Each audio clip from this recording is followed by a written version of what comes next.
The spirit of Siang, the river that remembers a folklore of the Adi tribe, Arunachal Pradesh. Long before the world was divided by boundaries and roads, before the first footprints of man were etched into the valley soil, there flowed a mighty river, Siang, through the heart of what we now call Arunachal Pradesh. The Adi people say that the Siang is not just a river, she is a living spirit, ancient and wise, born from the womb of the great Himalayas. They call her Siang, meaning Mother of Waters, and she remembers everything, every whisper of a leaf, every tear of joy or sorrow shed into her waters. The legend of Siang and the Sky Hunter. Long ago, in a time when animals could speak and spirits roamed the earth freely, the Siang was a narrow and quiet stream, barely flowing through the valley. The valley was peaceful, but the people suffered because there wasn't enough water to farm or fish. The gods had promised them a mighty river, but it had not yet come. One night, a young hunter named Siang climbed a sacred hill to pray for rain. As he reached the summit, he saw a strange light in the sky.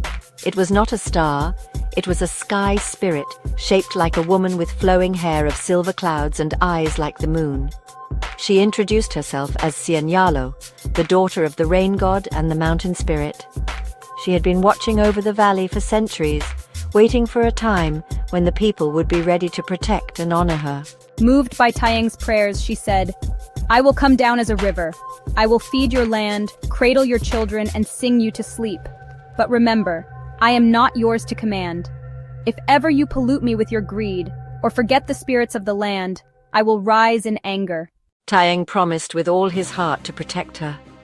At dawn, a great roar echoed through the mountains, and the mighty Siang River burst forth from the rocks, cascading down the hills, widening the valley, and giving life to the forests and fields.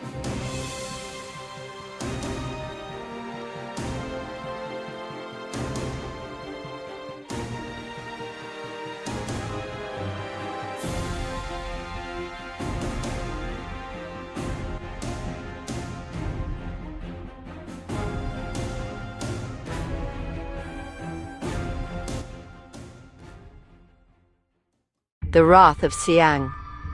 For many generations, the Adi people kept their promise.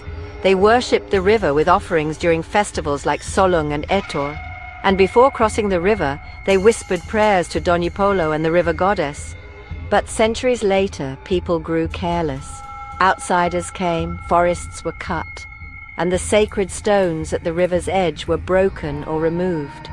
One year, the villagers noticed the river had become darker, fiercer. Without warning, the Siang flooded its banks during the monsoon, swallowing fields, houses, and even entire herds of Mithun.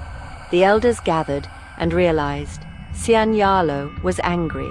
An old priest performed the ancient rites, offering apo, rice beer, selkang, beads, and chickens to the spirit of the river. That night, an elder dreamt of Siang weeping by the mountains. "Tell my children," she said, "I am still here. I still flow because I love you, but when you poison me, you poison yourselves." Since then, the river has been treated with reverence again.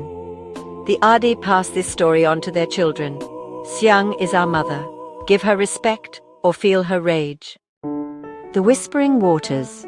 Even today, the Adi elders say that if you sit by the river Siang at dusk and close your eyes, you might hear the whispers of Siang in the current, speaking of ancient warriors, forest spirits, and forgotten songs. And if you ever see a silver mist curling above the water on a full moon night, know this, she is watching.